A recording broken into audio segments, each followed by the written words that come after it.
Les blouses blanches ont-elles réussi à faire plier le capital? La Cour de justice de l'Union européenne avait vivement déconseillé l'ouverture du capital. Que beaucoup de pays, de plus en plus de pays dans le monde aussi, d'ailleurs, commencent à basculer en donnant la possibilité à des pharmaciens, propriétaires de leur pharmacie, d'ouvrir le capital. Surtout qu'on est en période préélectorale. Il y a un parti, l'Istiqlal, qui s'est opposé à l'ouverture du capital des pharmacies. Et donc ils pensent qu'à travers cette ouverture du capital, ils pourront récupérer toutes ces pharmacies et faire des chaînes de pharmacies.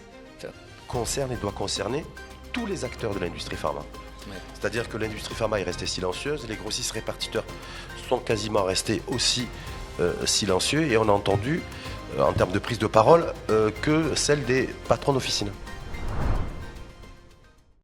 Septième sens, votre format de débat dédié à donner du sens au sens, avec aujourd'hui, comme invité censé, Abdelmejid Blaich. Merci à vous d'avoir accepté notre invitation au débat. Tout le plaisir est pour moi. Plaisir partagé, si Abdelmejid Blaich. Je rappelle que vous êtes spécialiste en marché pharmaceutique, que vous êtes également expert en économie des produits de santé, et puis plus largement votre expertise s'étend sur l'industrie pharmaceutique. Patron d'officine, pharmacien, on a vu ce sit-in qui a été organisé jeudi dernier devant le siège du Conseil de la concurrence, ici même à Rabat. Les blouses blanches ont-elles réussi à faire plier le capital, selon vous? Je pense que cette histoire d'ouverture du capital, je le pense, et j'espère ne pas me tromper, qu'il est en train d'être abandonné. Pourquoi? Il y a eu le sitting, oui, mais il n'y a pas que le sitting. Il y a surtout un travail de documentation, de préparation d'arguments avec les données chiffrées, etc., pour donner la véritable image du secteur officinal. Je rappelle que, comme vous avez dit, je suis expert uniquement en industrie. Non, dans tout le secteur pharmaceutique, avec ces trois composantes, je travaille aussi bien sur les pharmacies d'officine que sur la distribution, que sur l'industrie ou l'importation. Donc les principaux acteurs du secteur de la santé. Absolument, sur l'écosystème. On va revenir là-dessus. Donc je rappelle que le sit-in qui s'est déroulé donc jeudi dernier devant le siège du Conseil de la concurrence, donc à Rabat, c'est plus de 5000 pharmaciens, selon les chiffres qui circulent. En tout cas, ils revendiquent. Selon les dits. Selon les dits. Je rappelle que c'était organisé par la Confédération des syndicats des pharmaciens, que toutes les organisations syndicales n'avaient pas annoncé, en tout cas officiellement, à prendre part à ce sit-in. Mais parce que tout simplement, il y a des divisions dans le secteur pharmaceutique. Malheureusement, il y a des voix dissidentes, il y a des approches différentes, ce qui est bien dommage pour ce secteur, parce qu'il ne permet pas de parler d'une seule voix et d'une voix forte. Bon, en même temps, malheureusement, c'est pas propre à ce secteur-là, mais selon des chiffres qui circulent, qui n'ont pas été officialisés, mais donc plus de 5000 pharmaciens devant le siège du Conseil de la concurrence jeudi dernier, pour exprimer une fois de plus leur mécontentement, voire plus que leur mécontentement, leur opposition ferme à toute ouverture du capital des pharmacies sous toutes ses formes. C'est-à-dire même l'ouverture, ce qui se fait dans certains pays européens, dont la France, d'ouverture du capital à d'autres pharmaciens. Les pharmaciens de notre pays et des pharmaciens du Maroc, ils sont opposés. Mais vous dites-vous, ce sit-in n'est que la conséquence de différentes actions qui ont été menées. Absolument. Alors, autre chose, je dois préciser que ce n'est pas seulement la Confédération qui est contre ce projet, c'est tous les pharmaciens, sans exception, qui sont conscients du danger que ça va apporter en termes de précarisation et donc du passage du pharmacien de proximité à un pharmacien salarié dans une chaîne de pharmacie. C'est des choses qui ne sont pas adaptées au Maroc, et je vais après développer pourquoi. Personnellement, je suis contre ce projet. Contre ce projet d'ouverture du capital. Mais simplement, est-ce qu'on doit considérer, est-ce que vous considérez, Abdelmejid Blaich, qu'effectivement, ce jeudi dernier, 2000, 3000 ou 4000, voire 5000 pharmaciens, chacun, il n'y a pas de chiffre arrêté qui a été officiellement exprimé. Est-ce que c'est un coup de force réussi pour les pharmaciens, selon vous, et un coup de force suffisant pour faire reculer les pouvoirs publics, et en l'occurrence, parce que je rappelle que le dossier a été transmis par le président du Conseil de la concurrence au chef de gouvernement, donc à la primature, et que du coup de force est réussi suffisamment pour stopper, en tout cas, et faire reculer le chef de gouvernement là-dessus et l'exécutif. Je pense honnêtement que ce sitting se situe dans un travail très général, très global, qui a commencé par opposer au Conseil de la concurrence un certain nombre d'éléments. D'ailleurs, les chiffres publiés par le Conseil de la concurrence, en grande partie, viennent de celui qui a été préparé par les instances et notamment par le Conseil, le Conseil Sud et Nord des pharmaciens d'officine et par la Fédération aussi. Donc, ils ont préparé des éléments. Donc, il y a un travail qui a démarré il y a plusieurs... qui a démarré à partir du moment où a eu l'annonce d'ouverture du capital, qui a surpris tout le monde,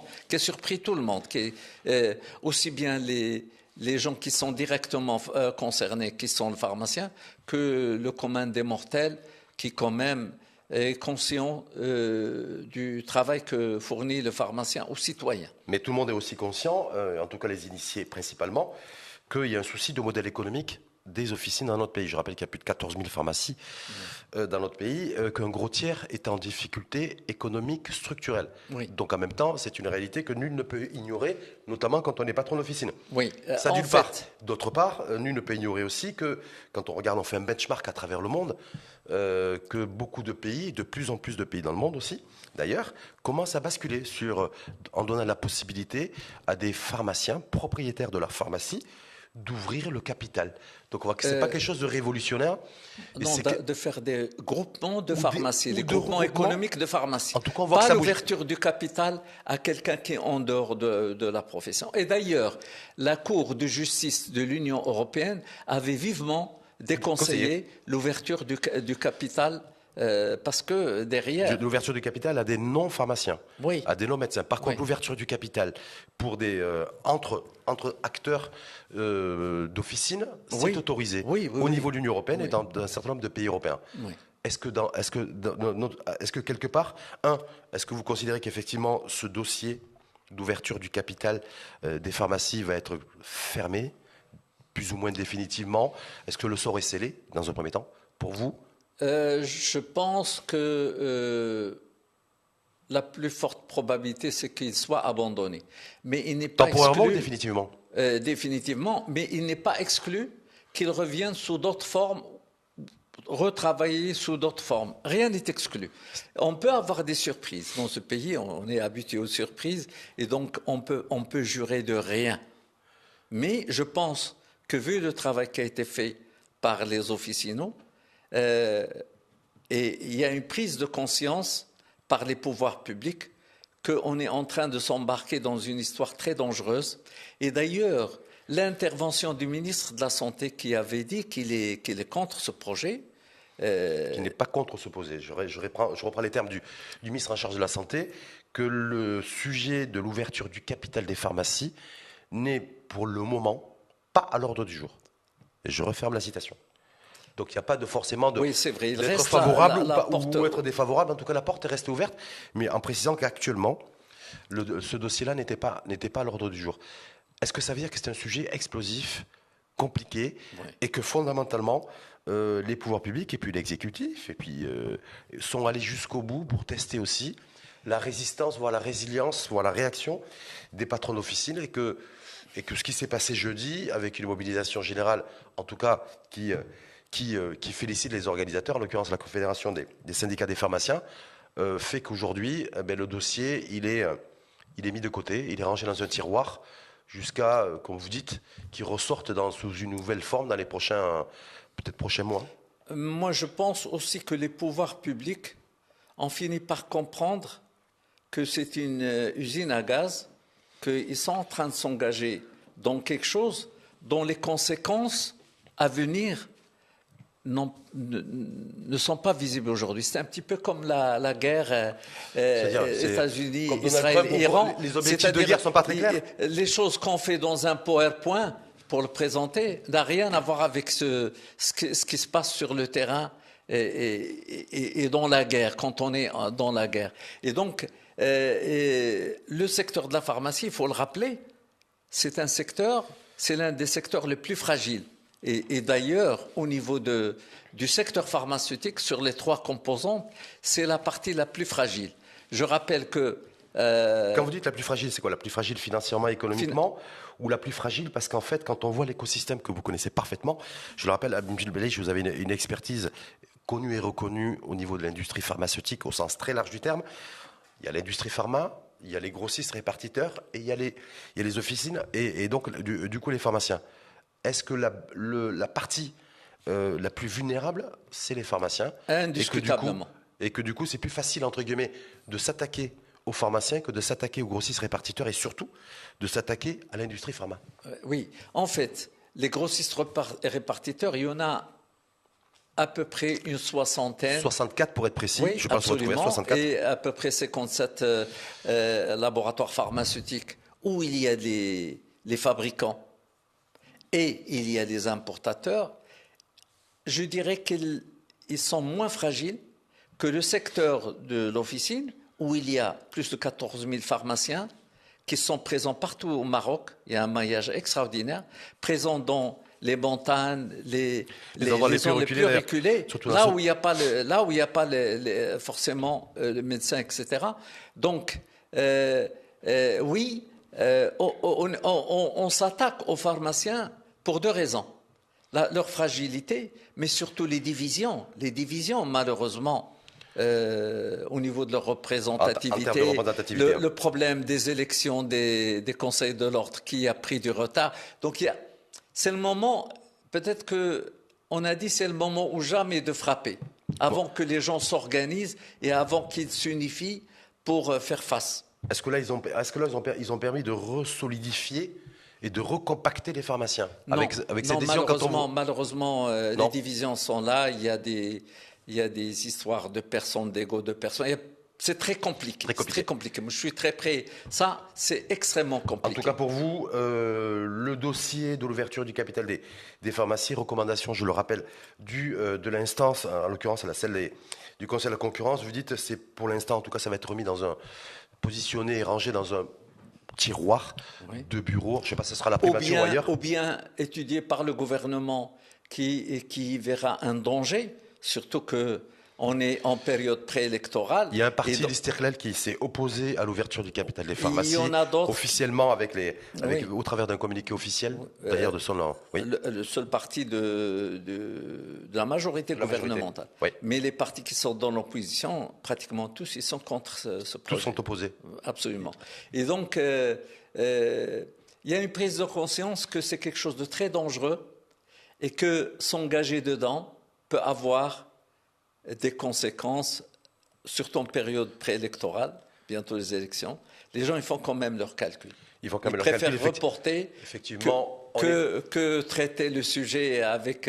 voilà. On est à 5 mois des élections, parce que je rappelle que la date des élections générales est prévue le 23 septembre prochain. Oui. Juste un mot là-dessus, on le disait précédemment, l'écosystème, pour que nos éditrices et auditeurs comprennent encore un peu mieux le sujet et surtout les enjeux de cette recommandation d'ouverture du capital des officines. C'est l'industrie pharma, 57 unités industrielles, entre ceux qui produisent localement et ceux qui importent. Oui. Ou ceux qui font les deux, parce qu'il y a aussi des opérateurs unités industrielles qui font les deux. Les grossistes répartiteurs, ceux qui assurent la liaison entre l'industrie pharma et les officines. Et qui sont les banquiers des pharmacies en difficulté. On dit qu'ils assurent effectivement le financement de la trésorerie d'un gros tiers des pharmacies. Grossistes répartiteurs et ensuite les pharmacies. Oui. Comment vous expliquez-vous, avec la connaissance, l'expertise et le recul qui est le vôtre, Amjid Melaich, que fondamentalement, on n'a entendu que les pharmaciens exprimer leur mécontentement sur un sujet qui, en tout cas j'ai la naïveté de croire, concerne et doit concerner tous les acteurs de l'industrie pharma. Oui. C'est-à-dire que l'industrie pharma est restée silencieuse, les grossistes répartiteurs sont quasiment restés aussi silencieux et on a entendu, en termes de prise de parole, que celle des patrons d'officine. Si vous voulez, il y a le fait que chacune de ces composantes se concentre sur ses propres problèmes. J'ai parlé de la distribution, les grossistes pharmaceutiques. N'oublions pas que, vu les marges qu'on leur a accordées, 11% du prix fabricant en taxes pour les 2 premières tranches et 2% pour... Ça leur permet, en fait, ça les met en difficulté. Parce qu'ils ont des charges importantes en termes de factures de téléphone, de carburant, parce qu'ils doivent distribuer partout. Et je rappelle une réalité, c'est qu'un médicament, il a le même prix à Casablanca ou à Rabat qu'à Dakhla. Or, le médicament vendu à Dakhla, il a nécessité un transport, quand même il y a un coût. Comment ça se fait Alors que, par exemple, dans le cas des carburants, vous n'achetez pas votre litre de carburant au même prix selon que vous êtes à Casablanca où vous êtes. Et donc, il y a une charge que supporte aujourd'hui la distribution. Comment on va faire de telle sorte pour leur permettre de retrouver ça? Parce que le médicament doit avoir le même prix pour tous les Marocains, mais pas au détriment Parce que je rappelle que le prix est fixé et réglementé par l'État. Hein, donc absolument, absolument. Mais est-ce que ça veut dire, parce que les grossistes et répartiteurs, le disaient précédemment, et donc ils sont 64, restés silencieux également. Or, il y a des rumeurs qui font état qui seraient beaucoup plus du côté des pharmaciens et des revendications des pharmaciens. Ça dépend. Donc opposés, voilà, mais ils sont assez partagés. Et ils sont partagés. Il y a des gens qui sont non seulement pour l'ouverture du capital, mais qui ont été à l'origine de la saisie du Conseil de la concurrence pour le capital. Donc il y a des gens qui sont... Grossistes répartiteurs qui ont contribué à l'autosaisine du Conseil de la concurrence pour l'ouverture du capital. Absolument. Donc il y a une division. Il y a des gens pour, il y a des gens contre. Est-ce que ceux qui sont pour, alors c'est bien parce que sans vouloir citer de nom, comme ça on est très à l'aise, et vous êtes également à l'aise, est-ce que ceux qui avancent en termes de rumeurs que les grossistes répartiteurs qui étaient beaucoup plus favorables à l'ouverture du capital des pharmacies, donc qui ont contribué à cette autosaisine, c'est ceux qui sont les plus proches de l'industrie pharma? Non, pas forcément. Je dirais donc qu'il y a un certain nombre de grossistes qui ont la main à travers des nantissements ou des reconnaissances de dettes, etc., sur un certain nombre de pharmacies défaillantes. Et donc, ils pensent qu'à travers cette ouverture du capital, ils pourront récupérer toutes ces pharmacies et faire des chaînes de pharmacies, faire un petit peu comme Carrefour. D'accord? Et donc, là où il y a danger, et le Conseil de la concurrence doit prendre conscience de ça, c'est qu'à la place des 14 000 pharmaciens et quelques, on va se retrouver avec quelques groupes oligopolistiques. 3 ou 4 ou 5 groupes qui vont contrôler l'ensemble du secteur pharmaceutique, donc qui vont écraser les pharmacies indépendantes. Certaines mauvaises langues, en vous écoutant, vous direz, on a déjà les situations de monopole sur les médicaments. Ah oui, d'oligopole, plutôt d'oligopole. C'est encore plus fort. Le monopole, c'est beaucoup plus sur les produits anticancéreux, les produits coûteux, donc on voit bien qu'on qui sont importés, qui sont... On a des situations d'oligopole ou des situations de monopole sur certains médicaments. Oui. C'est pas propre au Maroc, d'ailleurs, ça existe aussi dans d'autres pays. Donc, et pour autant, les médicaments dans notre pays sont disponibles pour tous les patients dans les 12 régions du pays, notamment les plus reculées. Oui. Vous dites mais moi je voudrais attirer l'attention du Conseil de la concurrence parce qu'attention, il y a le risque aussi, plus ou moins accru, de voir se créer une nouvelle forme de situation de monopole sur la distribution du médicament.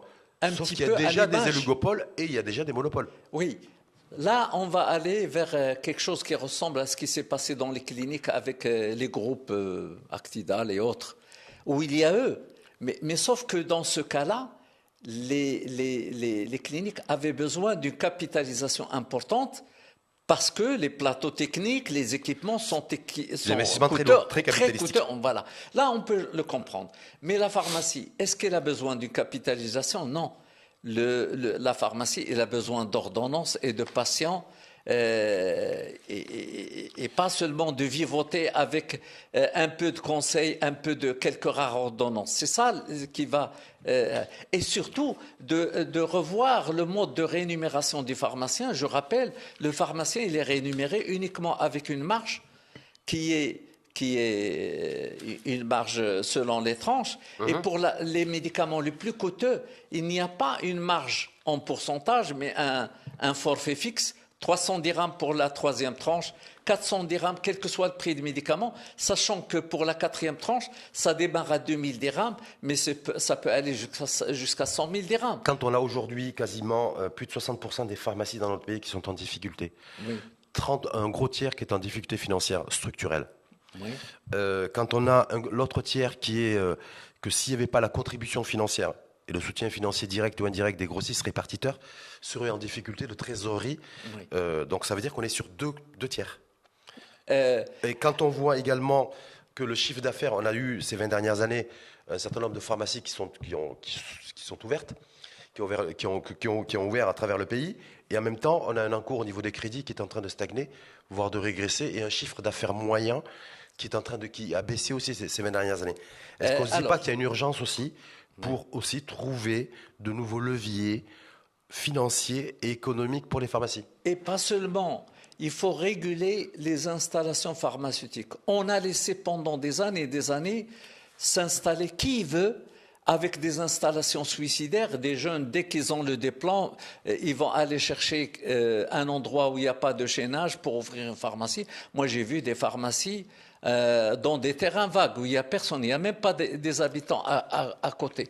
J'ai vu des pharmacies qui étaient proposées à la vente parce qu'ils n'ont pas marché pour un prix de vente qui est, je le rappelle, une fois et demi le chiffre d'affaires de 300 000 ou de 200 000 dirhams. Ça veut dire que ce pharmacien qui fait un chiffre d'affaires de 300 000, il fait pratiquement un chiffre d'affaires de 200 000 dirhams par an, où il a un revenu net de 8 à 10%. C'est-à-dire ce pharmacien n'a même pas l'équivalent du SMIC. Donc il y a des difficultés. Donc il faudra aussi trouver des solutions à ce niveau-là. Il y a aussi ce qui est dans l'air du temps, et depuis un certain nombre de temps d'ailleurs, c'est le nouveau décret de fixation des prix des médicaments. Oui. Certains font un lien avec cette proposition d'ouverture du capital des pharmacies, parce qu'on sait très bien qu'effectivement, il y a aussi, c'est les pharmaciens qui vendent du médicament, qui sont en contact direct avec les patients. On sait très bien aussi que les pharmaciens, globalement, quand il y a une baisse massive des prix des médicaments, ce qu'on connaît dans notre pays depuis un certain nombre d'années, c'est une baisse du chiffre d'affaires des pharmacies, donc ils ne sont pas forcément très favorables. Oui.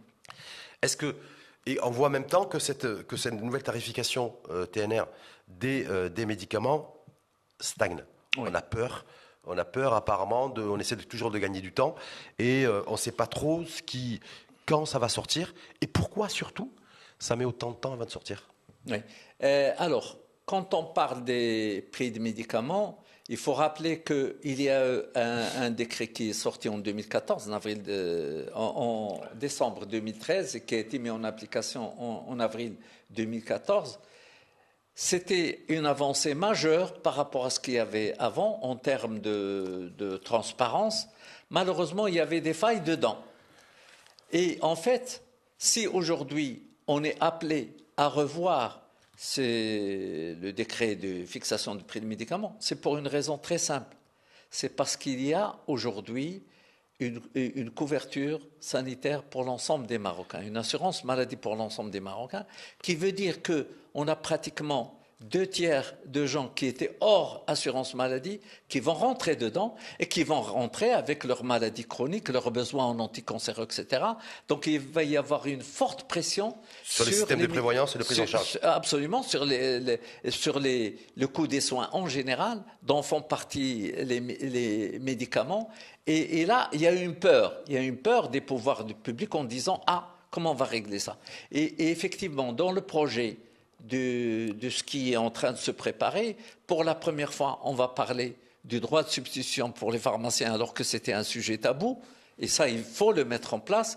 On a parlé des médicaments qui ont une double tarification, un prix facial, officiel, apparent, et un prix négocié, remisé, non divulgué, qui permet en fait de discuter avec le laboratoire de baisser d'une manière importante le prix, sans que d'autres pays voient ce prix et benchmark et baissent chez eux ce que ces laboratoires refusent. Et donc, oui, c'est un système qui est appliqué beaucoup en Europe et il n'y a aucun... même si certains y verraient un manque de transparence, non, c'est plutôt l'ouverture d'une négociation avec le laboratoire qui va être bénéficiaire pour l'assurance maladie et pour les patients, qui va permettre de baisser les prix de manière jusqu'à 50% de remise, par exemple. Parce que malheureusement, nous voyons que malgré cette politique de baisse des prix continue, il y a plus de 60 de décrets qui sont sortis entre 2014 et ce jour, et le même médicament a souvent baissé 2, 3, 4, 5 fois, et je parle des médicaments les moins coûteux. C'est la première tranche, c'est eux qui... Et d'ailleurs, ce qui explique la disparition de nombreux médicaments du marché. Vous baissez... Faute de rentabilité. Oui, parce qu'à un moment donné, il n'est plus possible de le produire. Alors que les médicaments de la 4e tranche, les médicaments plus coûteux, sont restés relativement protégés. Il y a eu très peu de baisse ou quand il y a des baisses, c'est des baisses extrêmement faibles, 7%, 14%, alors que quand il y a un médicament Princeps avec des génériques, les baisses peuvent atteindre les 65, les 70%. Donc il y a des choses à revoir en termes de... Alors il y a une chose, la disparition des médicaments, les pénuries, qui aussi ont porté préjudice pour les patients d'abord qui en ont besoin, mais aussi pour les pharmaciens, puisqu'il y a un manque à gagner pour des médicaments qu'ils ne peuvent pas vendre puisqu'ils ne sont pas là.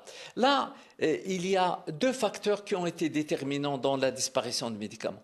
Un facteur interne, c'est qu'on fixe le prix des médicaments sans tenir compte des prix des intrants. Les prix des matières premières ont augmenté, le prix des carburants, des assurances, avec tout ce qui se passe dans le monde, l'énergie, ont la facture augmenté. énergétique au sens large. Et on ne peut pas continuer de baisser le prix des médicaments alors que les intrants sont en train d'augmenter. Il faut indexer, en fait, le prix des médicaments, parce que le plus important, ce n'est pas seulement de baisser le prix des médicaments, mais surtout éviter qu'ils disparaissent du marché. On parle de médicaments essentiels. Je ne parle pas de médicaments de confort. Les médicaments de confort, on s'en fout. Alors, il y a ça. Et puis, il y a au niveau mondial deux facteurs. Il y a la fermeture d'un certain nombre de centres de production de médicaments ou de matières premières en Inde, en Chine, qui fournissent quand même 80% des besoins du monde. C'est les pharmacies du monde. Il y a ça. Surtout en générique, d'ailleurs. Mais il y a aussi un facteur, c'est le vieillissement des populations mondiales. Qui dit vieillissement dit plus on est vieux, plus on va cumuler des maladies chroniques. Le diabète, l'hypertension, l'insuffisance rénale, les cancers, etc. Et donc, le besoin en médicaments augmente au niveau mondial. Et donc, cette forte demande sur les médicaments de tous les pays, fait que il y a une concurrence pour avoir les médicaments. Et les tensions, donc, je reviens à la souveraineté pharmaceutique. Tout pays doit blinder sa souveraineté pharmaceutique par la fabrication locale pour dépendre le moins possible de pays tiers. On n'apporte que les matières premières. Mais le médicament à l'état fini, il faut qu'il soit fabriqué. Sauf peut-être pour certains médicaments qui font appel à des technologies, les biotech, etc. Mais le Maroc est en train de partir dans ce sens. Bientôt, on aura une usine qui produit les vaccins, etc. On a démarré simplement le débat, si vous permettez, Abdelmjid Belech. Les blouses blanches ont-elles fait plier le capital en manifestant jeudi dernier devant le siège du Conseil de la concurrence? Est-ce que vous dites en fin de débat, ils auront eu et ils auront gain de cause? Parce qu'effectivement, les revendications ont été certainement entendues par les pouvoirs publics et on ne reparlera plus pour le moment de l'ouverture du capital des pharmacies. Est-ce que vous dites qu'effectivement, ça c'est un sujet qui est définitivement ou temporairement clos? Si c'est le cas, ce n'est pas seulement à cause du sitting, c'est par tout un ensemble d'actions. Il y a eu plusieurs instances qui ont travaillé de manière différente. Mais le sitting, ça a été une cerise sur le gâteau et ça a été aussi une espèce de... C'est aussi les pharmaciens qui ont peut-être montré les muscles et les biscottos en étant rassemblés par milliers jeudi dernier. Est-ce que la nouvelle tarification des prix des médicaments, parce qu'on l'a également évoqué, c'est un vrai sujet pour tous les acteurs de l'industrie pharma. Est-ce que selon vous, il pourrait être dévoilé dans les prochains jours, les prochaines semaines? On l'espère, c'est une urgence. Parce qu'il est attendu depuis plusieurs mois. Et c'est une urgence. Et d'ailleurs, je rappelle que la 4e tranche des médicaments plus coûteux, il n'existe pas dans les pharmacies. Parce qu'il n'y a aucun pharmacien qui sera assez fou pour faire venir des produits extrêmement coûteux pour gagner 0,5-0,3% de taux de marge. Ce n'est pas possible. Il prend un risque en apportant ce médicament. Imaginez, il apporte une boîte à 40 000 ou à 60 000 dirhams et cette boîte, elle tombe, elle casse. Il aura tout perdu. Tout perdu. Donc c'est aussi un enjeu pour le... C'est un enjeu. Et puis mettre en place pour les patients, si vous voulez, le service de tiers payant. C'est-à-dire... Ticket modérateur. Il ne paie, voilà que ça, que le reste à charge. Et dans le cas des maladies chroniques, il ne paie rien du tout. Il s'amène, il récupère sa boîte, mais ça veut dire qu'on doit mettre une digitalisation poussée qui permet de tracer ces actes-là de façon à rémunérer le pharmacien ou le payer rapidement une fois qu'il a donné une boîte au patient. Le digital le permet et l'intelligence artificielle encore plus aujourd'hui. Oui. Donc merci infiniment Abdelmjid Belech pour cet éclairage dynamique sur les ces enjeux visibles et ces enjeux invisibles, c'est un peu comme les coûts cachés. Absolument. En matière sur ce débat, sur ce sujet de l'ouverture du capital des pharmacies. C'est un grand sujet de débat. Très grand sujet. On voit bien qu'en tout cas, il y a eu une forte mobilisation, quoi qu'il en soit, jeudi dernier, qui fait qu'aujourd'hui, le dossier serait toujours sur le bureau du chef de gouvernement. Oui. Certains commencent à avancer que peut-être il pourrait prendre le circuit parlementaire à l'ouverture de la nouvelle saison parlementaire. Oui. Et pourquoi pas, mais bon, sachant que la majorité des partis et des formations politiques y sont opposés et qu'on est à un peu plus de 4 mois des élections. Donc, qui prendrait le risque politique d'ouvrir ce dossier sulfureux, explosif Il y a tellement de sujets qui ont été renvoyés au calendrier grec que celui-là aussi, je pense qu'il pourrait prendre le même chemin. Absolument. Merci en tout cas infiniment à vous. C'est un plaisir partagé. Merci pour l'invitation. C'est toujours un plaisir. Merci également à vous et à très bientôt. À suivre sur la chaîne l'ODJ TV et à réécouter sur R212, la web radio des Marocains du monde.